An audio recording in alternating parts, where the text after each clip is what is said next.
ګرانو دوستانو او لیدونکو، السلام علیکم ورحمت الله وبرکاتو. خدای دې وکړي چې ټول به جوړ او روغ اوسئ. د وینډوز زده کړې ته په پښتو ژبه باندې ښه راغلاست. نن غواړو له دې ریکارډ څخه په وینډوز باندې کار وکړو او د وینډوز زده کړه شروع کړو. نو مخکې له دې چې موږ تاسې په وینډوز کې عملي کارونه شروع کړو، بعضې د کمپیوټر اساسات دي چې په هغه باندې باید ځان پوه کړو. یعنې کیدای شي موږ تاسې بعضې ملګرو ډېر پروګرامونه زده وي، له کمپیوټر سره بلدتیا ولري، خو دا اساسات که د چا زده نه وي نو دا بیا بې معنا ده. یعنې کمپیوټر باندې پوهېږي خو د کمپیوټر اساسات یې نه دي زده.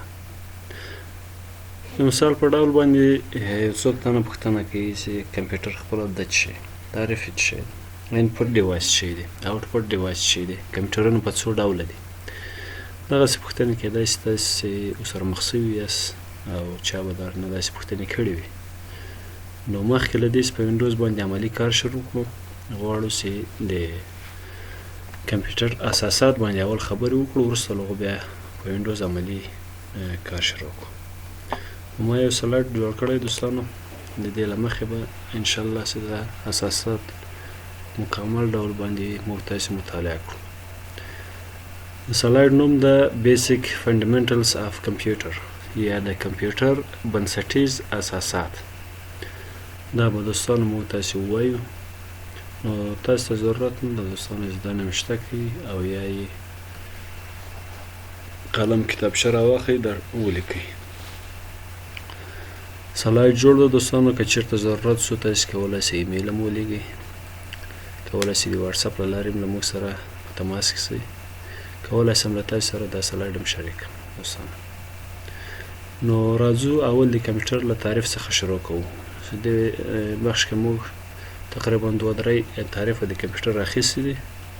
اول تعریف د کمپیوټر داسې ده چې computer is an electronic device which is derived from a Latin word compute, which means to calculate or to sum up etc. یعنې که په پښتو کې ووایو کمپیوټر داسې یو آله ده، داسې یو برقي آله ده یا ماشین ده چې هغه له یو لاتیني لغات څخه اخیستل شوی کمپیوټ باندې کمپیوټ چې د دې معنا کلکولیټ حسابول or to sum up یا جمع کول دی. یعنې موږ داسې د کمپیوټر تعریف کولی چې کمپیوټر یو الکترونیکي یا برقي آله ده چې له لاتین اصطلاح څخه اخیستل شوی کمپیوټ، چې کمپیوټ خپله د حسابول یا جمع کول په معنا ده. نو د پورتني تعریف په اساس باندې موږ ویلی شو چې computer therefore computer can be further defined as a programmable machine that is used for some numerical calculations. یعنې داسې هم موږ ویلی شو چې کمپیوټر یو پروګرام قابل د پروګرام یو ماشین یا ډیوایس ده چې هغه د بعضې عددي محاسباتو لپاره استفاده کیږي، یا موږ کولی شو چې په هغو کې محاسبات ترسره کړو. دا یو تعریف دوستانو. دوم تعریف یې داسې ده چې in other words a computer is a device that performs computation. چې دا ډېر ساده تعریف هم ده، ډېر ساده ده. یعنې کمپیوټر یو داسې آله یا داسې یو ماشین برقي ماشین ده چې هغه کمپیوټیشن یا محاسبات ترسره کوي. دا یې ډېر خلاص تعریف ده دوستانو. او که غواړئ چې یو ډېر پرمختللی یا پروفیشنل تعریف تاسې زده کړئ دوستانو، بیا هغه داسې موږ تعریفولی شو چې computer is an electronic device or machine which accept user data in the form of input, process that data and stores that data, and finally presents its result in the form of output.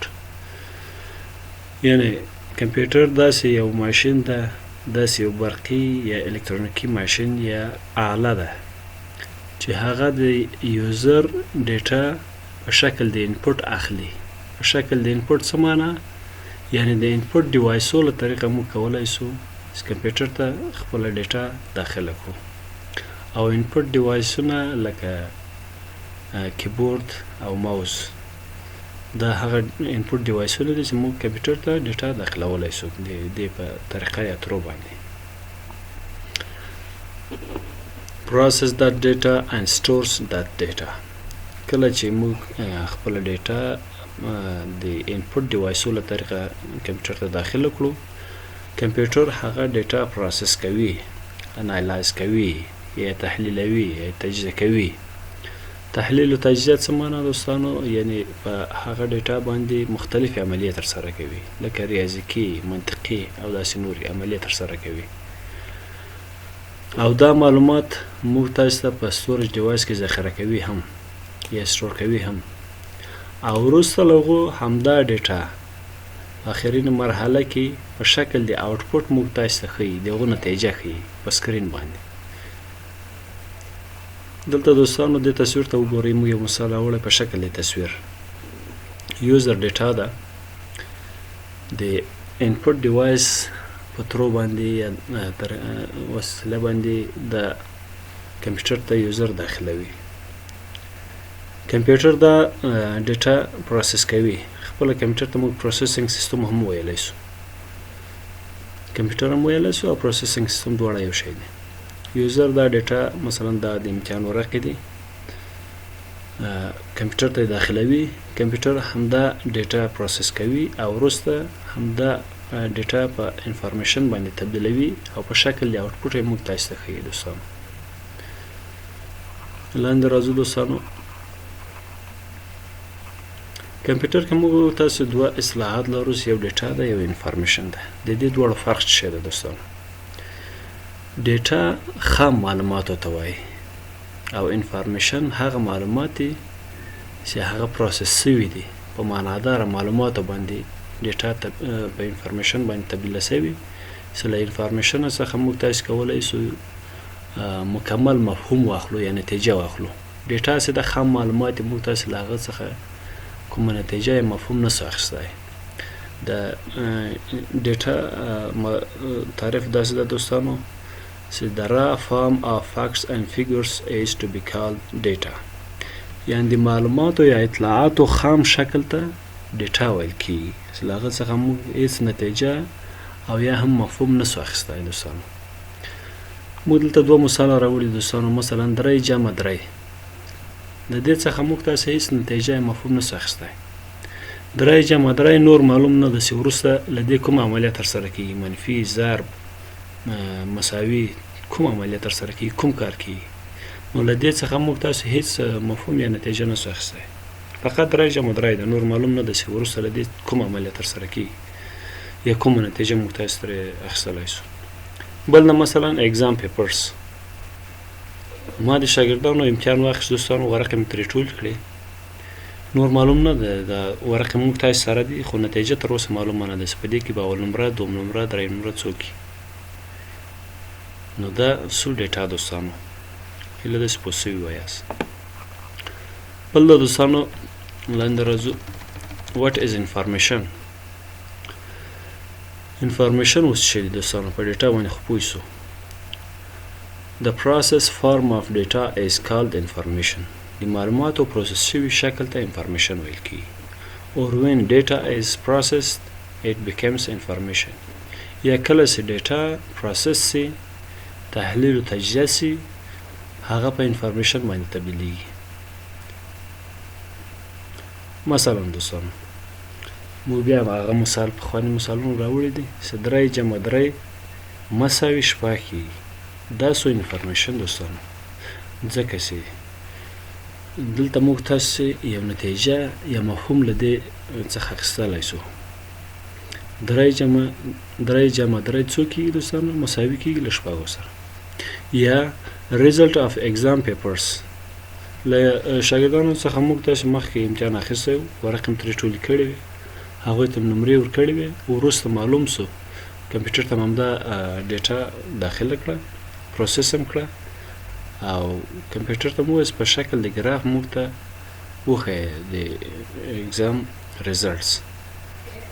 نو اوس دلته موږ تاسو پوه شو دوستانو چې exam papers یا د exam کومه ډیټا چې موږ تاسو کمپیوټر ته داخله کړې وه هغه پروسس وه په انفارمیشن باندې بدله شوه. موږ تاسو معلوم شو چې اول نمره څوک ده، دوم نمره څوک ده، چا کمې نمرې اخیستې، چا ډېر نمرې اخیستې. نو دا شو د ډیټا او انفارمیشن ترمنځ فرق دوستانو. دلته په تصویر کې موږ تاسو ته ښوول دوستانو ډیټا ده په شکل د انپوټ پروسیسینګ سیستم یا کمپیوټر ته موږ داخله کړې ده، انپوټ کړې ده. کمپیوټر هغه ډیټا چې موږ داخله کړه هغه پروسس کړه او وروسته یې په شکل د آوټپوټ موږ تاسو ته نتیجه وښوله چې دې ته وایي انفارمیشن یا معناداره معلومات چې موږ تاسو یو مفهوم یا نتیجه ترې اخیستی شو. هیله ده چې په ډیټا او انفارمیشن باندې تاسو پوه شوي وایاست دوستانو. لاندې راځو دوستانو دې بخش کې یو نوټ ده. دلته ویلي دي چې the first mechanical computer was designed in 1837 by Charles Babbage. یعنی اولین میخانیکی کمپیوټر په 1830 کال کې د چارلز بابیج په واسطه باندې ډیزاین شو. It was called analytical engine. سه analytical engine نومولی و. Analytical engine.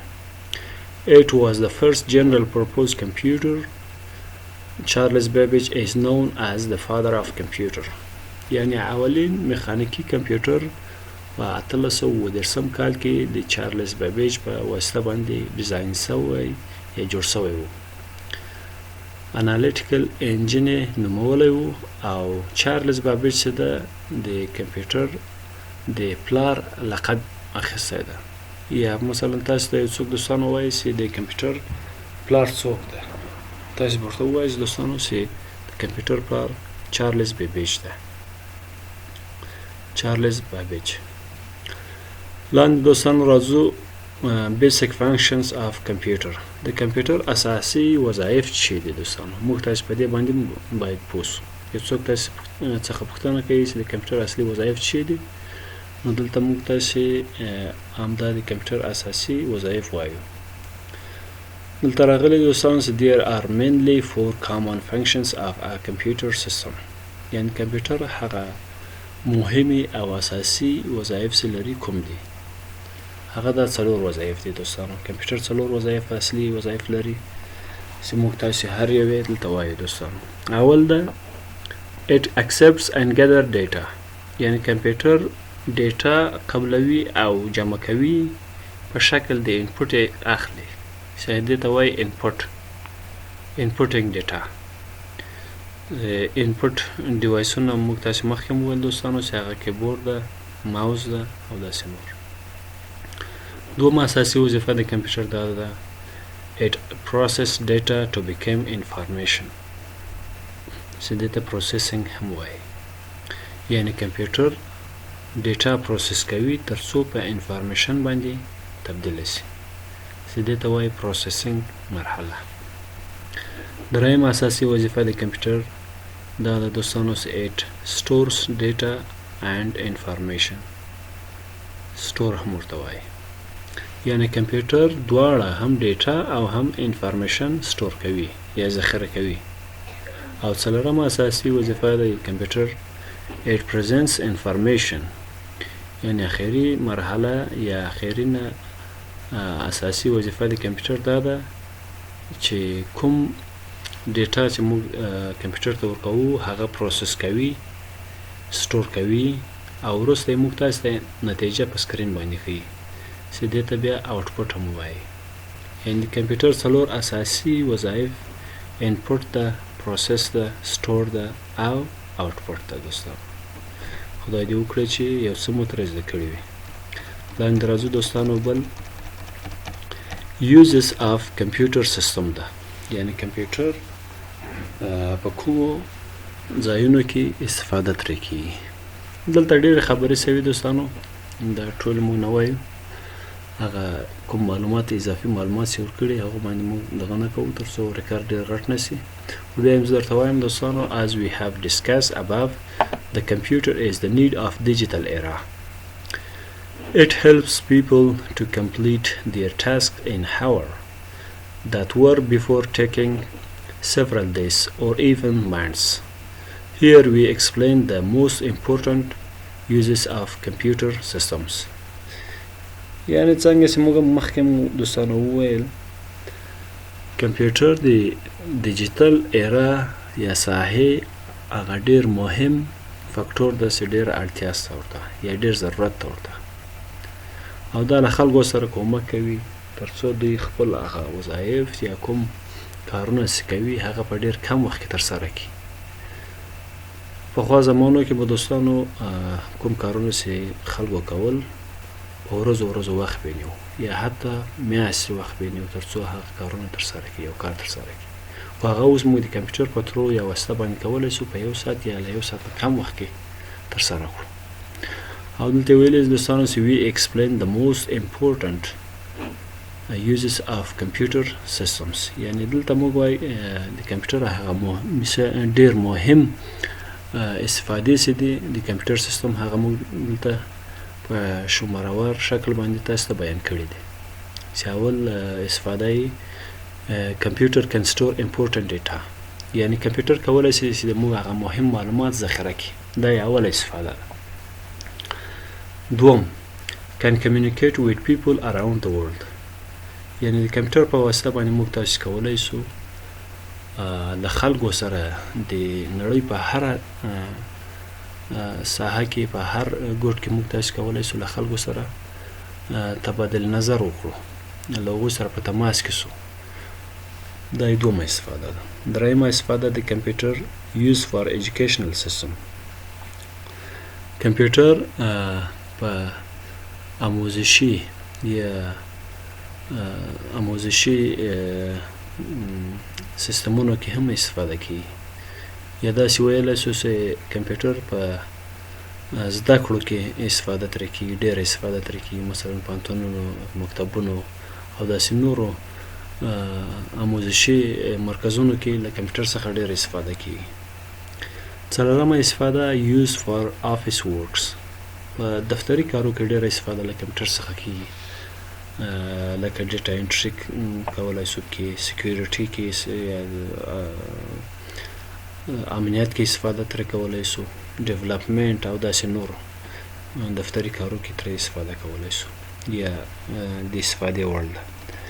پنځمه استفاده د کمپیوټر دوستانو used in banking, finance and marketing. په بانکو، فاینانس او مارکیټینګ کې له کمپیوټر څخه ډېر استفاده کیږي. شپږمه استفاده یې دوستانو used in government sectors. په دولتي سکتورو، ادارو او ارګانو کې ډېره استفاده له کمپیوټر څخه کیږي، له کمپیوټر سیستم څخه کیږي. اوومه استفاده یې used in sports. د سپورت په بخش کې له کمپیوټر څخه ډېره استفاده کیږي. د نړۍ په هر ګوټ کې د سپورت په بخش کې له کمپیوټر څخه ډېره استفاده کیږي. اتمه استفاده یې دا د دوستانو چې use for press and publishing. دا چاپ مطبوعاتو کې ډېر استفاده له کمپیوټر څخه کیږي. مثلا کوم ځای کې که تاسو لیدلی وي چې اخبارونه، مجلې، کتابونه چاپیږي یا نور مطبوعات چې دي ټول له کمپیوټري سیستم څخه استفاده کوي. او بل استفاده یې اخري نهمه استفاده چې ده د کمپیوټر یوز فار انټرټینمنټ. د ساتیري سرګرمي لپاره له کمپیوټر څخه ډېر استفاده کیږي دوستانو. دا و دوستانو د کمپیوټر هغه مهمې استفادې چې موږ تاسې بحث پرې وکړو. او بل درس ته د موږ تاسې کلاسیفیکیشن اف کمپیوټر سیستمز. دا د ما په نظر چې ریکارډ ډېر غټېږي دوستانو، دا به په بل ریکارډ کې ووایو. نو دا پرېږدو، اوس هم دومره بس ده دوستانو. هغه به د کمپیوټر تقسیم بندي یا کلاسیفیکیشن څه ده، دا به بل ریکارډ کې موږ تاسې ریکارډ کړو دوستانو، وبې وایو. نو خدای دې وکړي چې یو شی به مو ترې زده کړي وو دوستانو. او که تاسو غواړئ چې د ما نورو درسونو ته لاسرسی پیدا کړئ، دا د ما یوټیوب چینل ده دوستانو. یوټیوب کې ټکنالوژي ګیټ ولیکئ دوستانو، کولی شئ د ما نورو درسونو ته هم لاسرسی پیدا کړئ. یا که کومه پوښتنه یا پیشنهاد ولرئ، دا د ما ایمیل ادرس ده دوستانو، کولی شئ ایمیل وکړئ. یا کوم درس وغواړئ کوم سلایډونه پکار وي تاسو کولی شئ ایمیل وکړئ انشاءالله چې درته لیږم هیڅ مشکل نشته او دا هم زما د واتساپ شمیره ده دوستانو تاسو کولی شئ د واتساپ له لارې له ما سره خپلې پوښتنې شریکې کړئ او یا کوم سلایډ پکار وي زه کولی شم له تاسو سره یې شریک کړم دوستانو فعلا ښه وخت ولرئ الله مو مل شه